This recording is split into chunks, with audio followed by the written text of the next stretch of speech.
The carriage wheels clattered over the wet cobblestones as we rolled eastward into the thickening fog. Holmes sat opposite me, silent save for the occasional sharp inhalation as he turned the solicitor's leather portfolio over in his hands. The gas lamps outside bled into the mist like dying embers, casting long, wavering shadows across the compartment. I watched his face, noting how the dull lethargy of his earlier melancholy had entirely evaporated, replaced by that familiar, predatory alertness. He had not yet spoken of the case, yet I knew his mind was already turning over every detail, discarding the irrelevant, cataloguing the essential. "You are wondering, Watson," he said at last, without raising his eyes from a faint smear of sealing wax on the portfolio's clasp, how a man could be murdered in a room sealed from the inside, yet leave behind no trace of his assassin's passage. The yard assumes the impossible. I merely assume the incomplete. He tapped the wax lightly. Croft, for instance, did not walk 4 miles from Mayfair. He arrived by cab, dismissed it 2 streets away, and approached on foot to ensure no carriage wheels were recorded at my door. A prudent man, but one who neglects to notice that the damp on his left sleeve matches the residue of horsehair stuffing from a second-rate hackney, not the rain. I smiled, though my thoughts were already racing ahead to the sealed study. And the emeralds! If the door was bolted and the windows painted shut, how does one account for their disappearance? "The emeralds are a distraction," Holmes replied coolly. "A necessary one, perhaps, to give the crime a familiar shape. Or men think in terms of theft and greed because it is easier to comprehend than malice without motive. But consider the gardenia, Watson. It was not crushed beneath the victim's body nor trampled in any struggle. It lay upon the desk, stem severed cleanly, petals unbruised. It was placed there deliberately after the fact, a calling card or a message, which means our murderer did not vanish. He remained, if only for a moment, to arrange his tableau." The carriage halted with a sharp jerk. Through the fog, the wrought-iron gates of Grosvenor Square emerged, flanked by 2 stone lions weeping condensation into the night. A uniformed constable stepped forward, then raised his lantern upon seeing Holmes and waved us through. The Vance residence loomed ahead, a grand townhouse of pale stone and blackened ironwork, its windows dark save for a single yellow glow on the ground floor. We were met at the door by Mrs. Gable, the housekeeper, a stout woman whose rigid composure masked profound shock. She led us silently up the staircase, her footsteps muffled by a heavy Axminster runner. Inspector Lestrade stood outside the study door, his hat in his hands, looking every bit the defeated man. "Holmes," he muttered, stepping aside. "Thank God, I've had men crawling over every inch of this floor for 6 hours. There's nothing. Not a scuff, not a fibre, not a drop of oil. It's as if he simply ceased to breathe." Holmes did not answer immediately. He stepped past the inspector, his eyes scanning the threshold with the methodical precision of a surveyor. He noted the alignment of the doorframe, the slight depression in the oak floorboards, the faint discoloration around the keyhole. Then, without warning, he knelt and drew his magnifying glass from his pocket. "Watson," he said, "observe the brass doorknob. Note the faint, concentric smudges near the base, not from a hand turning it, but from a thin wire drawn repeatedly across the metal. And observe the bolt itself. See how the metal is slightly polished on the left edge, but entirely untouched on the right. Someone has been practicing." I leaned closer, my pulse quickening. Practicing what? To pick the lock? But the key was in the dead man's pocket. "Precisely," Holmes murmured, rising smoothly. "Which means the door was never locked from the outside. It was locked from the inside, but not by Sir Reginald. The murderer did not need to enter. He needed only to ensure the room appeared sealed. A clever illusion. Watson, and one that relies entirely on our assumption that a dead man cannot move his own hand after death. But what if the hand was moved for him? He pushed the door open fully, stepping into the study. The air inside was heavy with the scent of old paper, beeswax, and something faintly metallic. The body had been removed, but the scene remained untouched.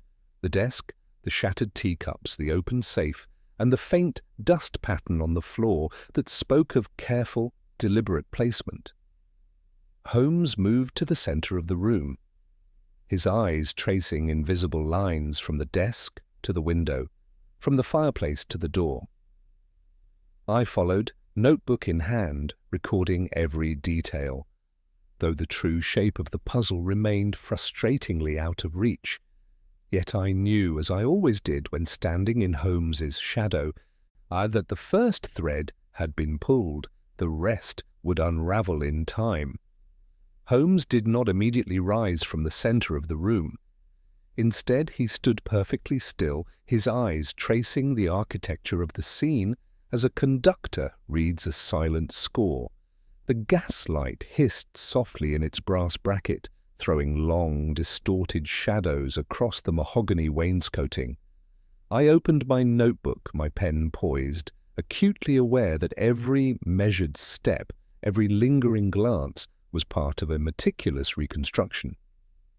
Lestrade, meanwhile, shifted uncomfortably near the doorframe, his heavy boots scuffing the threshold in a manner that made Holmes's brow furrow almost imperceptibly.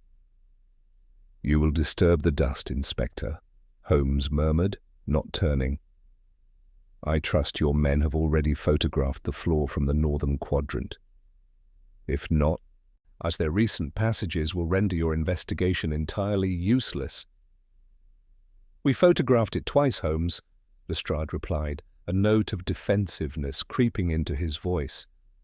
"There is nothing to find, only the victim's own slippers leading from the hearth to the desk. No other footprints. That is precisely why I suspect Graves. The man knew the house. He could have slipped in through the servants' stair, used a duplicate key, and bolted the door behind him before making his escape through the window. The paint may have been brittle. It cracks easily in this damp. And yet, Holmes said, finally turning toward the iron safe, the paint around the sash shows no hairline fractures, no fresh scrapes, no dislodged flakes. It has been undisturbed for a decade. As for the servants' stair, it opens into the scullery, and which was occupied by the cook until 11:30. She would have heard a man of Graves's heavy tread. No, the killer did not enter through the door, nor the window, nor the stairs. He entered through sequence, not space. I frowned, my pen hovering over the page. "Through sequence, Holmes?" "A manner of speaking, Watson, though not entirely inaccurate." Holmes knelt before the safe, his magnifying glass already in hand. "Observe the combination dial. The brass is polished, yes, but the wear is uneven. The tumblers have been worked recently, yet there is no tool mark, no scratch, no sign of forced entry. The safe was opened with the correct combination. Sir Reginald opened it himself, or someone who knew the sequence stood beside him while he did so." He traced a finger lightly along the lower edge of the doorframe. "And here, beneath the hinge, a faint smear of yellowish wax, not beeswax, paraffin, the sort used in sealing letters or perhaps in preserving delicate botanical specimens." My eyes darted to the memory of the gardenia, still resting in my mind from Croft's portfolio. "You think the flower was wrapped in wax?" "I think," Holmes replied smoothly, "that our murderer carried something fragile, something that required careful handling, and that he placed it upon the desk after the deed was done. The tea service, Watson, look at it. 3 cups shattered, but not randomly. The largest fragments lie nearest the hearth, the smallest clustered by the desk leg. If the table had been knocked over in a struggle, the porcelain would be scattered uniformly. This pattern suggests a deliberate sweep, a gloved hand clearing a space." Someone wanted to hide what lay beneath the debris." He moved to the shattered remains, using the handle of his magnifying glass to gently shift a jagged curve of bone china. Beneath it, pressed into the fine layer of dust, was a faint, circular impression, not a footprint, something smaller, a cork, perhaps, or the base of a slender vial. I sketched it quickly in my margin, though its purpose remained entirely opaque to me. Lestrade sighed, running a hand through his damp hair. "You see patterns in dust and broken cups, Holmes, while I see a dead man and 3 men with strong motive. Lord Edward Vance owes gambling debts that would swallow half the estate. Graves was dismissed yesterday over a wage dispute. Finch stood to gain a disputed manuscript that would cement his reputation. Any one of them could have slipped in, struck Sir Reginald with a thin stiletto and fled. The locked room is a parlour trick. I intend to bring all 3 in for questioning by dawn." "You may interrogate them until your throat grows hoarse," Holmes said, straightening and brushing a speck of ash from his trousers. "But you will learn nothing if you do not first understand the chronology." "The murderer did not flee, Lestrade," he arranged. "He sealed the room from within using a method that required patience, not panic. He left the gardenia not as a boast, but as a time-stamp. And he scattered the tea not to conceal a clue, but to mask a sound." I closed my notebook, the weight of his words settling heavily over me. The room felt suddenly colder, the shadows deeper. Holmes stepped toward the fireplace, his gaze fixed on the cold, undisturbed ashes. "We shall require the coroner's full report, Watson, and a detailed account of Sir Reginald's evening habits. But more importantly, we must visit the 3 suspects before the inspector's blunt questions harden their tongues into convenient lies. The truth, I suspect, is already slipping through our fingers, and it will not wait for morning." The night had deepened into a damp, suffocating chill as we left Grosvenor Square, the carriage wheels hissing against the wet stone. Holmes directed the driver first towards St. James's, where Lord Edward Vance maintained a modest townhouse adjacent to his gentleman's club. We found the young nobleman pacing a cluttered drawing-room, a half-empty decanter of brandy upon the sideboard, and a ledger open upon his knee. His eyes widened at our entrance, then narrowed with a mixture of defiance and dread. "Oh, Holmes," he said, rising unsteadily. "I expected Lestrade. I did not expect you to descend upon my home at this ungodly hour." "We are here merely to establish chronology, my lord," Holmes replied, his tone deceptively mild, as he took a seat without invitation. "You were seen arguing with your uncle at 8:40. You claim to have departed for White's immediately thereafter. Yet your boots are caked with a fine grey clay, characteristic of the riverbanks near Vauxhall, not the paved avenues of Mayfair. You have not been at your club, you have been walking." Edward flushed, his jaw tightening. "I took a detour to clear my head. The argument, it was about money, heavy debts, but I did not kill him. I left him alive, swearing I would return to settle my accounts. When I learned of his death, I was at the club smoking room. 3 men will swear to it."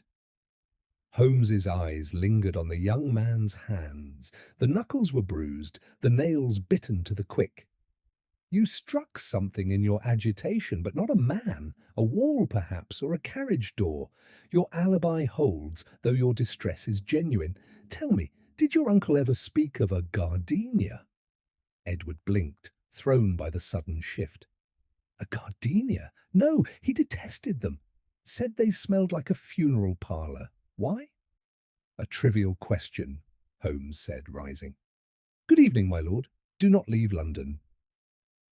We departed before Edward could formulate a reply. The cab rattled toward Pimlico, where the dismissed butler, Graves, had taken lodgings above a chandler's shop. The man received us with a rigid posture and a face carved from granite. His account was meticulous, yet his voice devoid of the tremor that had afflicted his former employer's solicitor. He admitted to leaving Vance House at 10:30, following his summary dismissal over a disputed wage. He claimed to have spent the evening at the residence of a former colleague in Battersea, packing his trunk. Holmes did not ask for verification immediately. Instead, he circled the small room, his gaze catching upon a pair of heavy boots resting by the hearth. "You claim to have walked to Battersea, Graves, yet the mud upon your soles contains traces of lime and crushed oyster shell. That mixture is found only in the construction yards near the new railway extension at 9 Elms. You were not packing a trunk.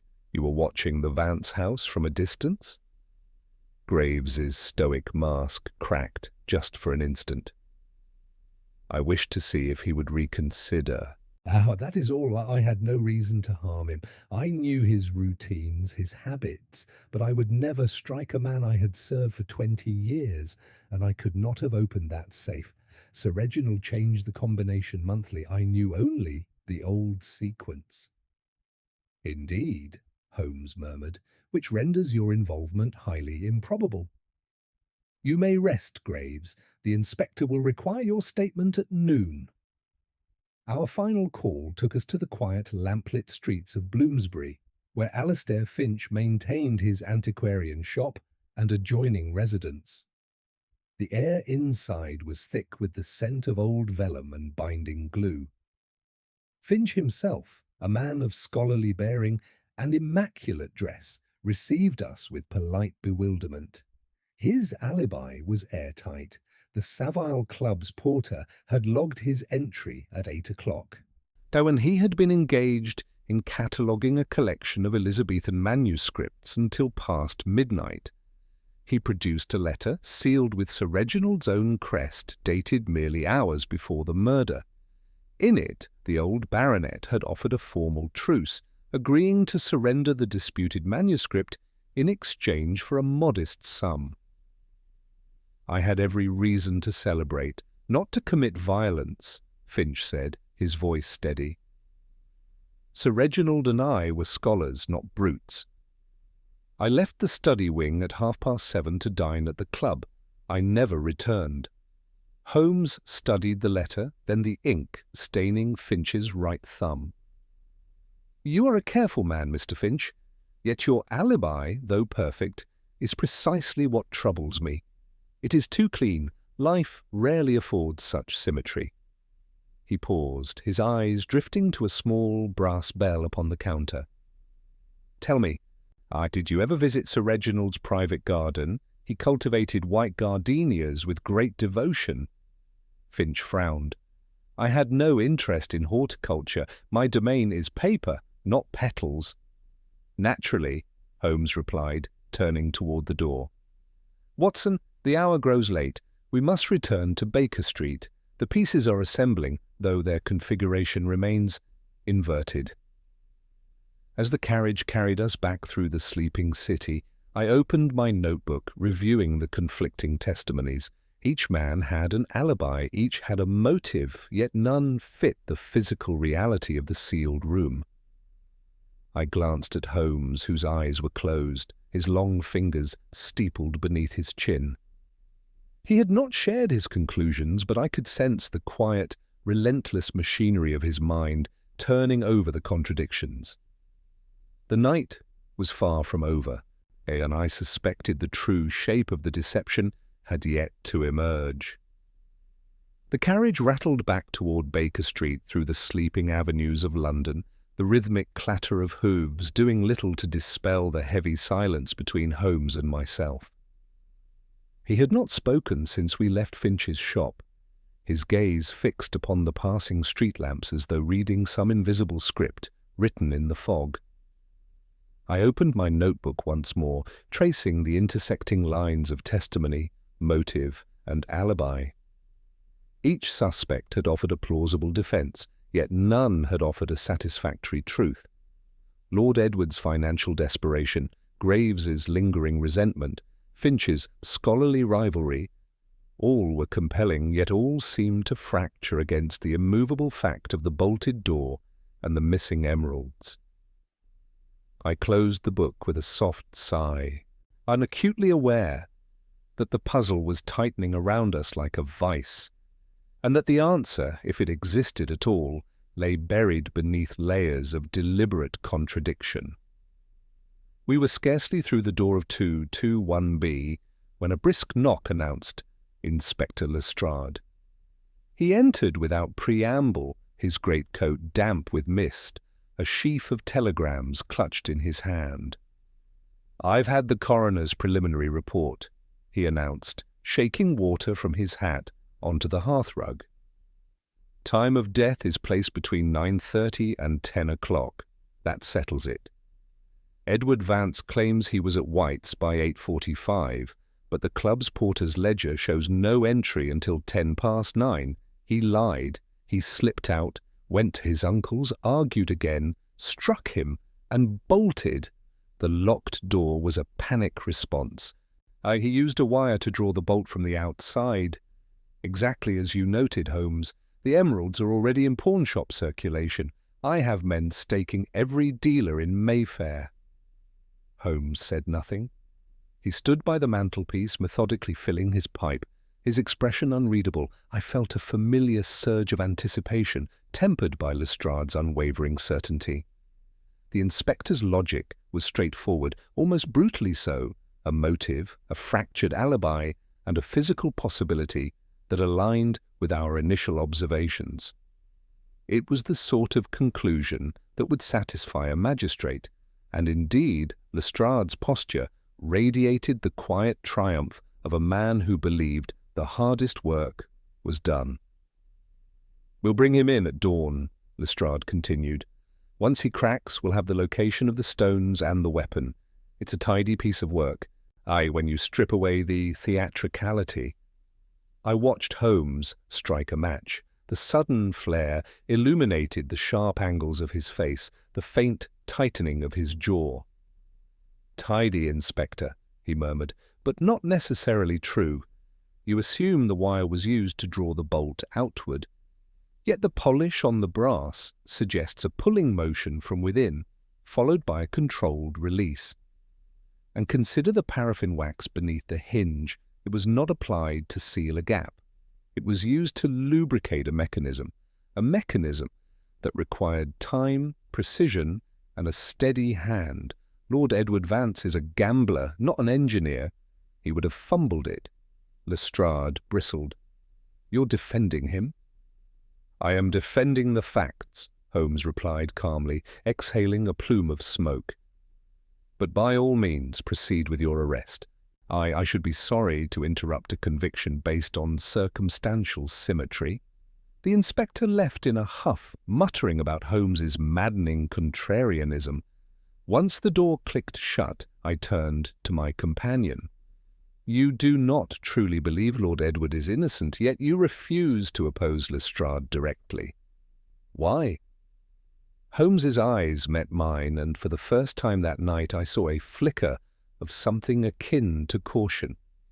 "Because, Watson, I have found an inconsistency that does not point to any of the three men. The gardenia was cut no more than 2 hours before we examined it. Its sepals are still turgid, its stem unoxidized. It was placed upon the desk after the coroner's estimated time of death, which means the murderer did not flee. He waited. He arranged the scene while Sir Reginald's body grew cold, and then he left the room through the only passage we have not yet considered." He tapped the ash from his pipe onto the hearth. "I shall not speak of it further until I have verified my hypothesis. For now, let Lestrade chase his phantom. The truth, I fear, is far stranger than debt or rivalry." I stared at him, the implications settling over me like a heavy blanket. If the flower was placed after death, the entire chronology collapsed. If the murderer remained in the room, how had he escaped? And what passage had Holmes alluded to? One we had overlooked? I recorded his words in my notebook, though they offered no comfort, only a deeper, more unsettling mystery. The fire crackled in the grate, casting long shadows across the walls, and I knew with certainty that the case was far from solved. It was only beginning to breathe. But the morning light filtered through the Baker Street windows, pale and diffused by a lingering fog that refused to lift. I awoke to the familiar rhythmic scratching of Holmes's pen and the sharp, acrid scent of chemical reagents. He was bent over his work table, surrounded by a meticulous arrangement of brass calipers, spools of fine copper wire, and several glass vials stoppered with cork. My teacup sat cold beside his elbow, untouched. He had not slept. The quiet, predatory intensity of his posture told me he had been testing some hypothesis since the first grey light of dawn, and that it was one he had no intention of sharing until it was beyond doubt. "You were speaking last night of a passage we had overlooked," I ventured, drawing on my dressing gown and moving to the hearth. "The chimney is too narrow, the windows immovable, and the door bolted. What remains?" "The walls, Watson," he replied without looking up. "Or rather, the space they conceal. I returned to Grosvenor Square at 6 o'clock. Lestrade's men were still cataloguing the library, but I secured the study for an hour. I measured the interior dimensions against the exterior facade. There is a discrepancy of precisely 4 inches along the northern partition. A void sealed behind the wainscoting, running vertically to the attic. Originally a ventilation flue designed to draw heat from the fireplace. It has been bricked over for decades, yet the iron grating within the hearth shows fresh, deliberate tool marks. Not to breach it, but to pivot the slats. Someone adjusted them to create a narrow, horizontal channel, just wide enough for a slender apparatus. He set down a slender rod of polished steel and picked up a brass notebook. I applied a solution of iodine to the base of the desk. When I tilted the surface, a faint trail of paraffin wax emerged from beneath the central drawer, leading directly to the wall. The wax was not a sealant, Watson, it was a lubricant. It coated a sliding panel that, when depressed, aligns perfectly with the adjusted flue, a conduit. The murderer did not enter the room. He stood in the adjacent bedchamber, which shares the same shaft, and operated a mechanism from a distance. I felt a familiar chill. A device to deliver the puncture? Precisely. A weighted wire, or perhaps a modified air pistol, modified for silent discharge. The angle accounts for the precise strike to the occipital region. The gardenia was placed afterward, lowered on a slender tray. The T was shattered to mask the metallic click of the mechanism resetting. The safe was opened by Sir Reginald himself, likely under some pretence of business, before the strike. The emeralds were never removed from the room. They were likely replaced with paste duplicates weeks ago, the real stones secured elsewhere. The theft is a theatrical garnish. I stared at him, the implications unfolding with staggering clarity. Yet instead of reaching for his coat to summon the yard, Holmes carefully capped his vials and swept the instruments into a leather satchel. "You will tell the inspector," I urged.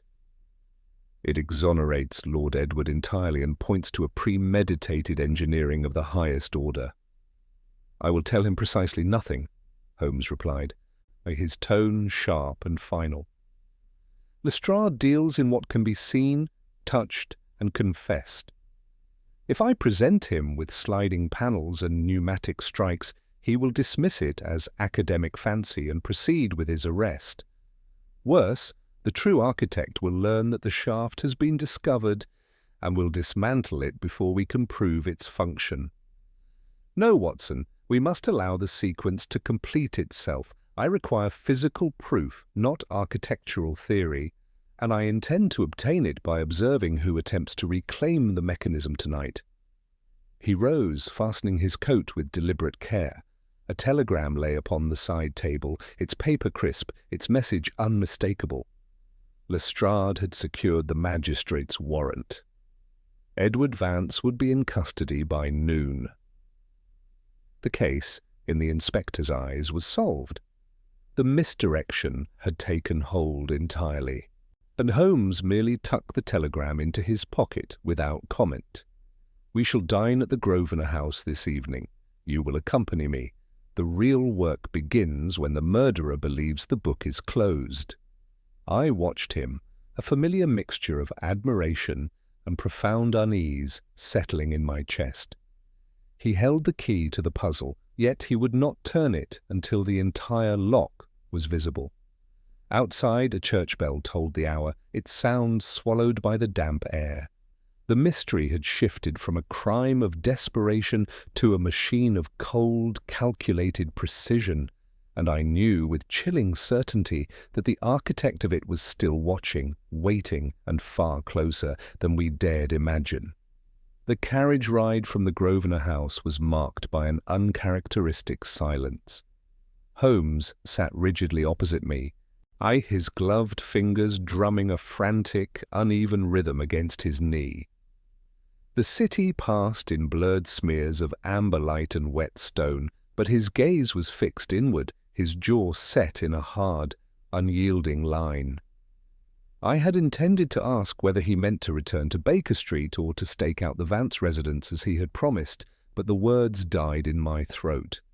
There was a peculiar tension in his posture, a coiled restlessness that spoke of a mind racing ahead of the facts, forcing connections that had not yet fully formed.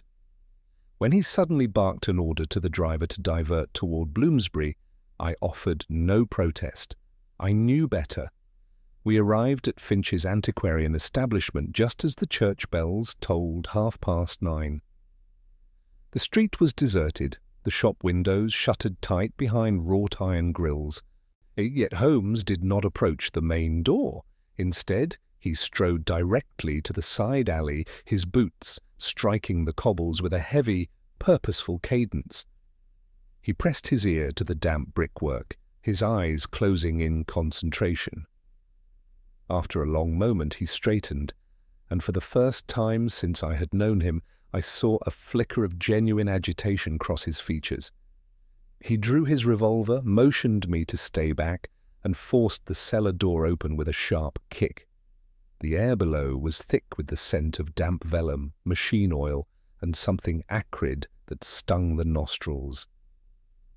A single oil lamp cast long, wavering shadows across a cluttered workbench. Alistair Finch stood over it, his immaculate waistcoat stained with grease, his scholarly composure entirely shattered. He was not sorting manuscripts. See, he was dismantling a complex assembly of brass springs, tension wires, and a slender, needle-like projectile mounted on a pivoting track. Beside the apparatus lay an open ledger, its pages filled with precise trigonometric calculations, weight distributions, and a detailed architectural sketch of the Vance study. My breath caught. The drawing showed the hidden ventilation flue, the exact placement of the desk, and the trajectory required to strike the base of the skull. But it was the object resting beside Finch's tools that froze me entirely. A single, perfectly preserved white gardenia, identical to the one left upon Sir Reginald's desk. "I told you I had no interest in horticulture," Finch said, his voice hollow as he looked up and saw us. "Yet here it blooms, or rather, here it wilts." Holmes did not speak immediately. He stepped forward, his eyes devouring the mechanism with an almost violent intensity. Then his composure fractured. He ran a trembling hand through his hair, pacing the narrow cellar in tight, erratic circles, muttering to himself in rapid, disjointed fragments. The paraffin, the wire tension, the angle of declination. But the counterweight is wrong. It's too light. It would never penetrate the atlas vertebrae unless it was never fired from below. It was fired from above. The shaft isn't a conduit. It's a guide rail, a release mechanism. He whirled on Finch, his voice sharp. uncharacteristically strained. "Who supplied you with the schematics? The measurements are exact, but the metallurgy is amateur. You are a bookman, not an engineer. You were given this. You are assembling a replica." Finch sank onto a wooden stool, his hands shaking. "A man came to my shop 3 months ago. He knew of the manuscript dispute. He offered to settle it if I would simply construct a device from these plans. He said it was a practical joke, a mechanism to startle Sir Reginald into compliance. I followed the drawings. I tested the components in my cellar, but when I saw the report of the murder, I knew I had been made a pawn. I came here to dismantle it before the Yard found it. I swear to you, Mr. Holmes, I never meant for a man to die." Holmes stared at the apparatus, then at the ledger. His pacing grew more frantic, his breath quickening. "A pawn," he repeated, his voice dropping to a whisper. "Which means the architect is not Edward. It is not Graves, it is not Finch. It is someone who knew the house intimately enough to map the flue, knew Sir Reginald's routines, or knew the exact weight of the emeralds, and knew precisely how to manipulate 3 men into providing perfect alibis. Lestrade's arrest is not a conclusion, it is a trigger." He snatched the ledger, his fingers tracing the mathematical notations. "Watson, we must return to Grosvenor Square immediately. The murderer believes the mechanism is secure. He will not know Finch has been exposed until Lestrade questions him tomorrow. But if he is watching the house, as I suspect, he will see the arrest wagon depart and assume his design is flawless. He will move to extract the real apparatus tonight. The gardenia was not a message, it was a receipt. And the second crime, Watson, has not yet occurred. It is about to." He holstered his revolver, his eyes burning with a fierce, desperate urgency that left no room for debate.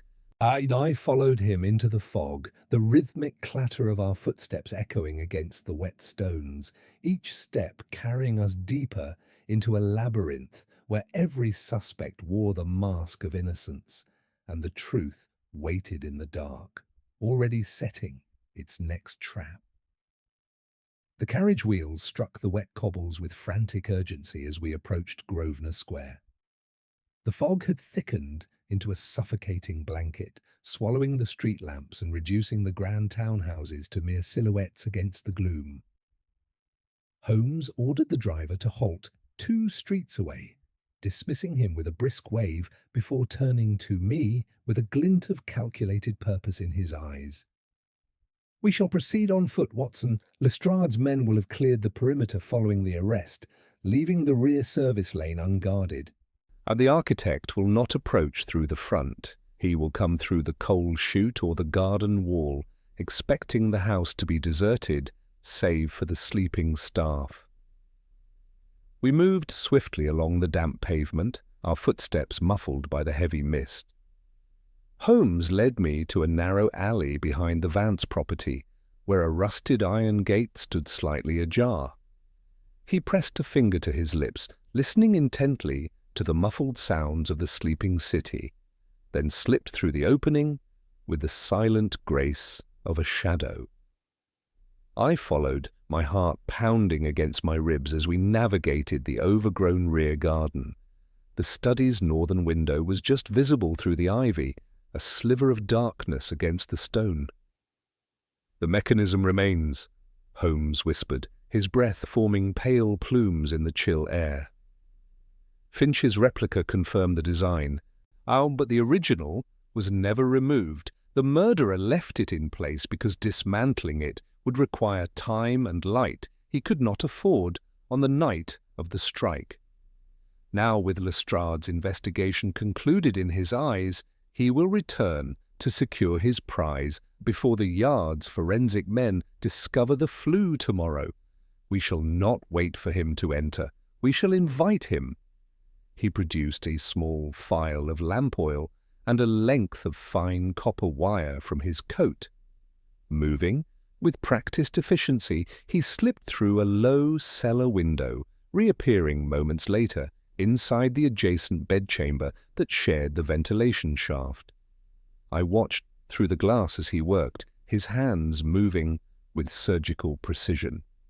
He adjusted the iron grating in the hearth, aligning the pivoting slats to create a narrow horizontal channel. I then smeared a fresh line of paraffin along the track. Next, he placed a heavy ledger upon a small wooden block near the desk, angling it so that any disturbance would cause it to fall with a sharp, echoing crack. Finally, he struck a match and ignited a single candle, shielding the flame with his palm before placing it on the mantel.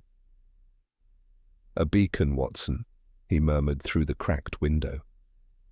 "Men of method are drawn to the light they believe they control." He slipped back out, pulling me into the dense foliage beside the garden wall. "Remain here. Do not move. Do not speak, regardless of what you hear. I shall take the position inside the antechamber. When he enters the study, he will focus on the mechanism. He will not expect a witness in the dark. If he attempts to flee, I shall intercept him at the service door." Before I could protest, he vanished into the shadows of the house, leaving me alone in the damp chill. Minutes stretched into an agonizing hour. The fog clung to my face, heavy and cold. Every rustle of leaves, every distant carriage wheel set my nerves on edge. I gripped my walking stick, my eyes fixed on the study window, waiting for a sign. Then a soft scrape against the brickwork. A figure emerged from the alley, moving with deliberate, measured steps. He wore a dark, hooded greatcoat, his face obscured by a low-brimmed hat. He paused at the garden gate, scanning the windows, then slipped through the ivy with the familiarity of a man who had memorized every stone. He carried a leather satchel, its weight suggesting tools, or perhaps the velvet pouches meant to reclaim the emeralds. Or he did not approach the front door. Instead, he moved directly to the cellar coal chute, prying the rusted grate aside with a slender crowbar. He descended into the darkness. My breath caught. Holmes's trap was set. The figure inside was about to step into a carefully constructed illusion. I waited, straining my ears for the sound of movement, the click of the mechanism, the sudden shatter of the ledger. Instead, a faint, rhythmic tapping echoed from within the walls. The architect was already at work, and then a voice, low and calm, cut through the damp air from inside the study. "I know you are behind the partition, Mr. Holmes. You may as well step into the light." I froze. The game had shifted. The architect was not walking into a trap. He had anticipated it. The voice was calm, precise, and utterly devoid of panic. And from the shadows of the bedchamber partition, Holmes stepped into the dim pool of candlelight, his face a mask of quiet triumph rather than surprise. The figure lowered his hood. It was Julian Croft, the solicitor who had first brought the case to Baker Street. He held no weapon, only a leather-bound ledger and a slender coil of waxed thread. "I anticipated your architectural deductions, Holmes," Croft said, his voice echoing softly in the confined space. "You are thorough." I had to be thorougher. Holmes did not reach for his revolver. Instead, he gestured toward the hearth, where the paraffin-smeared track gleamed in the flickering light. "You anticipated them because you designed them. You did not merely construct the mechanism, Croft. You engineered the entire narrative. You fed Lestrade the fractured alibis. Like you planted the Grey River clay on Lord Edward's boots by bribing his club porter to delay his ledger entry. You ensured Graves's souls contained 9 Elms lime by having a day labourer trample the construction yard near his lodgings. And you secured Finch's complicity by exploiting his scholarly vanity, knowing he would construct a replica without questioning its purpose. 3 innocent men perfectly positioned to absorb suspicion, while you stood behind the curtain, directing the performance. Croft's jaw tightened, but his posture remained rigid. They were guilty in spirit, if not in deed. Edward's gambling debts, Graves's simmering resentment, Finch's academic envy. Sir Reginald knew it all. He was a cruel man, Mr. Holmes. He hoarded his wealth while those around him suffocated. The emeralds were already gone, not replaced with paste duplicates months ago to cover my firm's losses when he forced me into reckless property speculation. When he discovered my ledger, he threatened ruin. I merely ensured the threat was mutual. A noble justification for a precise murder, Holmes replied, his tone sharpening into that familiar, razor-edged cadence. But you made an error, not in the mechanism, nor in your manipulations. You erred in your choice of flower. Sir Reginald detested gardenias, as his nephew confirmed, yet you placed one upon his desk. Why? Because the gardenia was not his, it was yours, grown in your own conservatory in Kensington. You left it as a signature, a subconscious compulsion of the artist, who cannot resist marking his work. And the paraffin wax beneath the hinge was not merely lubricant. It was the exact grade used to seal your own firm's confidential correspondence. A trace I identified the moment you handed me your portfolio, before you had even removed your gloves. I listened, utterly transfixed, as the tangled threads of the case suddenly aligned. The locked room was not a mystery of physics, but of perception. The brass doorknob's concentric smudges came from Croft, drawing a fine, waxed thread through the keyhole to loop around the bolt's interior handle. Fed through the adjusted flue slats, it was pulled taut from the adjacent room after the strike. Once the pneumatic dart was fired and retrieved, the thread was severed and burned, leaving the door securely fastened and the key undisturbed in the victim's pocket. The shattered T was arranged to mask the soft, metallic click of the mechanism resetting. The emeralds had never been removed. They were a phantom theft to mask a financial crime as a violent one. Every clue, every suspect, every false trail had been meticulously calibrated to point away from the man who controlled the board. Croft finally broke his silence, a bitter, resigned smile touching his lips. And yet you still require the thread, Holmes. Without it, your architecture collapses into theory. Holmes reached into his coat and produced a small, scorched fragment of waxed cord, carefully preserved in a glass vial. Retrieved from the hearth grate at 6 this morning. You forgot that heat travels upward. The flame from the candle you expected me to light melted the knot before the thread could fully dissolve. It left a carbonized residue on the iron slats. A trivial oversight, but one that proves the sequence. The case is concluded, Croft. The Yard will handle the rest. For a long moment, Croft simply stared at the vial. Then, slowly, he set the ledger upon the desk and raised his hands. The tension in the room dissolved into the quiet hum of the London night.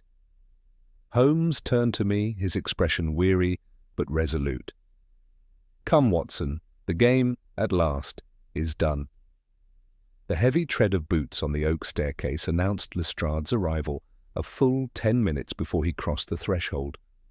I had not realized Holmes had sent a runner to summon him, but my companion rarely left anything to chance. The inspector stepped into the study, his lantern held high, his expression shifting from grim anticipation to outright bewilderment as his eyes fell upon Croft, who stood with his hands raised, his posture eerily composed. Two uniformed constants lingered in the doorway, their presence suddenly feeling superfluous in the quiet gravity of the scene. I trust, Inspector, Holmes said, his voice stripped of its earlier sharpness, that your warrant for Lord Edward Vance has been rescinded. The true architect of this evening's drama has been standing before you since the case was laid upon my desk. Lestrade stared, his mouth working soundlessly for a moment before he found his voice. Croft, the solicitor, you mean to tell me he orchestrated the locked room, the missing stones, and the entire parade of suspects from his own desk. "Not merely orchestrated," I interjected, my notebook already open as I recorded the inspector's dawning comprehension. "He engineered it. He manipulated 3 men into providing perfect alibis by exploiting their existing grievances, substituted the emeralds months ago to cover a financial ruin, and constructed a mechanical strike that required no entry, only precision. He did not commit a crime of passion, Inspector. He authored a tragedy." Croft offered no resistance as the constables stepped forward to secure his wrists. His eyes, however, remained fixed on Holmes. "You speak of authorship, yet you forget that every author is bound by his own conventions. I left the Gardenia because a man who spends his life drafting legal arguments eventually craves a signature. You called it hubris. I call it inevitability." He was led away without another word, his footsteps echoing down the corridor until the heavy front door clicked shut behind him. Silence reclaimed the study. The candle guttered in its brass holder, casting long, wavering shadows across the mahogany desk where the shattered porcelain still lay scattered. Lestrade lingered only long enough to collect Croft's ledger and secure the premises, his earlier certainty entirely dismantled. He departed with a curt nod, leaving Holmes and myself alone in the quiet aftermath. I closed my notebook, my mind reeling over the elegant, terrifying symmetry of the deception. 3 men had been paraded before us as villains, each bearing the weight of motive and opportunity, yet each had been entirely blameless. The true crime had not been a murder of blood and rage, but a murder of narrative, constructed with the cold patience of a master strategist. "You are quiet, Watson," Holmes observed, finally moving to gather his magnifying glass and the glass vial containing the carbonized thread. "The case is resolved. The Yard will have their prisoner, the Vance estate will recover its heirlooms, and the 3 suspects will return to their lives with nothing but a profound lesson in caution." "What troubles you?" "It is the precision of it," I admitted, watching him carefully wrap the instruments in his leather satchel. He did not merely plan a killing. He planned a conviction. He accounted for Lestrade's methods, for my own record-keeping, for the coroner's timeline, even for your habits. He knew you would notice the wax, the brass polish, the tea fragments.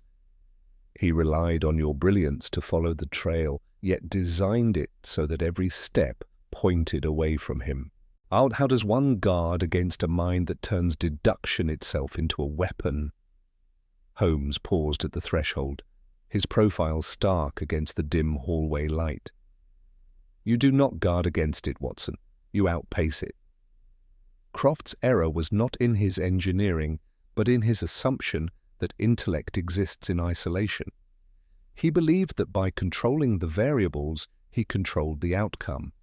He forgot that observation is not merely a collection of facts, but a synthesis of human nature. A solicitor who drafts perfect contracts does not leave a gardenia on a desk unless he wishes to be remembered, and a man who wishes to be remembered has already lost. He stepped into the corridor, his boots echoing softly against the floorboards. I followed, pulling my coat tighter against the lingering chill of the night. The fog had begun to lift slightly, revealing a sliver of pale moonlight above the rooftops. The city breathed around us, indifferent to the intricate web of guilt and innocence that had just been unwoven. I felt a profound weariness settle into my bones, tempered only by the quiet satisfaction of a puzzle finally laid bare. As we descended the front steps into the damp London air, I knew the case would take its place in my archives, not merely as a record of a clever mechanism, but as a testament to the peril of assuming that every shadow conceals a guilty man. Sometimes the darkest corners of a mystery are illuminated not by the culprit's mistake, but by the observer's patience. The journey back to Baker Street was marked by a gradual thinning of the fog, as though the night itself were exhaling after a long, held breath. I sat opposite Holmes in the swaying carriage, feeling the rhythmic clatter of hooves on wet cobblestones, providing a steady counterpoint to the quiet that had settled between us. My notebook lay closed upon my knee, its pages filled with the meticulous record of a deception so perfectly constructed that it had nearly ensnared 3 innocent men. I found myself watching my companion's face, illuminated intermittently by the passing street lamps. There was no triumph in his expression, only the familiar hollowed calm of a man who has solved an equation and found the answer precisely where the numbers dictated it must be. The adrenaline of the confrontation had already dissipated, replaced by the quiet satisfaction of a mechanism properly aligned. "You are reflecting upon the nature of innocence, Watson," he remarked, without opening his eyes. "It is a habit I have long advised against. Our innocence and guilt are not moral absolutes in our profession. They are variables in a larger calculation. Croft was neither a monster nor a martyr. He was a man who believed the law had failed him, and so he constructed his own justice, blind to the fact that every mechanism he built required a human hand to pull the lever. You will note, I trust, that he never once questioned why Sir Reginald would open the safe at 9 o'clock on the evening of his murder. He assumed the victim would comply with a summons, as a man of business always does. It was that assumption, not my magnifying glass, that secured his undoing. I smiled faintly, though the weight of his words settled heavily upon me. "You make it sound like a lesson in arithmetic. Yet it cost a man his life, and nearly condemned 3 others to ruin." "The cost of a life is measured in blood, Watson, not in sentiment," he replied, his tone softening only marginally. "Our task is not to judge the ledger, but to read it accurately. Had I allowed Lestrade to proceed with his warrant, the true architect would have slipped away into the continent, the mechanism would have been dismantled, and the Vance estate would have been quietly auctioned to cover his firm's debts. Justice, in this instance, was merely the byproduct of a correctly sequenced investigation. Do not romanticize it. The carriage halted with a familiar jolt outside 221B. Mrs. Hudson awaited us at the door, her face lined with concern that melted into relief at the sight of us unharmed. She took our coats in silence, and knowing better than to inquire into the details of our nocturnal expeditions. Holmes ascended the stairs with his usual economical grace, and I followed, the familiar scent of old paper, tobacco, and chemical salts greeting us like an old friend. The sitting room was exactly as we had left it, though the fire had burned down to a bed of glowing embers. Holmes tossed his satchel onto the settee and immediately moved to the mantelpiece, where a single envelope lay among a scattered pile of morning mail. "Ah," he murmured, picking it up with 2 fingers. "The post has arrived while we were engaged in our little theatrical exercise, a letter from a Mr. Tobias Grieve of the Royal Geographical Society. He reports a peculiar discrepancy in the weight of a recently acquired meteorite, and suspects the specimen has been tampered with by a rival collector. Trivial perhaps, but the mathematics of it are intriguing." He slit the envelope open, his eyes already scanning the contents with that familiar, voracious intensity. I settled into my armchair, watching him with a quiet, enduring admiration. It was a familiar sight, the brilliant mind already pivoting from one labyrinth to the next, discarding the triumph of the evening as though it were merely a solved crossword. Yet I knew, as I had known for years, that his detachment was not coldness, but a necessary discipline. To dwell on the moral weight of every case would be to drown in it. Holmes chose instead to remain on the surface, reading the ripples, tracing the currents and trusting that the truth would always reveal itself to those who knew how to look. But he did not seek glory, he sought order. And in a city as vast and chaotic as London, that pursuit was both his salvation and his burden. "You will record this one in your annals, I suppose," he said, not looking up from the letter. "Though I doubt your readers will appreciate the elegance of a waxed thread and a pivoting slat. They prefer ghosts and hidden passages. Let them have their phantoms. I shall keep my facts." He struck a match, lighting his pipe, and the familiar scent of shag tobacco filled the room. Outside, the first pale light of dawn began to bleed through the fog, washing the Baker Street pavement in a soft, grey wash. I opened my notebook once more, not to document a crime, but to preserve a portrait of the man who had solved it. The case was closed, but the work, I knew, would never truly end. And as Holmes began to hum a low, tuneless melody, his fingers already tracing invisible patterns in the air, I felt only a profound and quiet gratitude for the privilege of witnessing it. The low, tuneless melody faded as Holmes's fingers stilled, his attention returning to the brass paperweight upon the mantel. The first true rays of morning had fully breached the Baker Street windows now, casting long, geometric shadows across the Persian rug and washing the sitting room in a crisp, clarifying light. I watched as the rigid posture of the nocturnal investigator finally yielded to the familiar, languid elegance of the consulting detective at rest. The Vance case was concluded, though the machinery of justice would grind on for weeks. Lestrade's morning telegrams had already confirmed what we both knew. Croft's ledger contained irrefutable records of the emerald substitution, the forged financial instruments, and the precise calculations used to manipulate the ventilation shaft.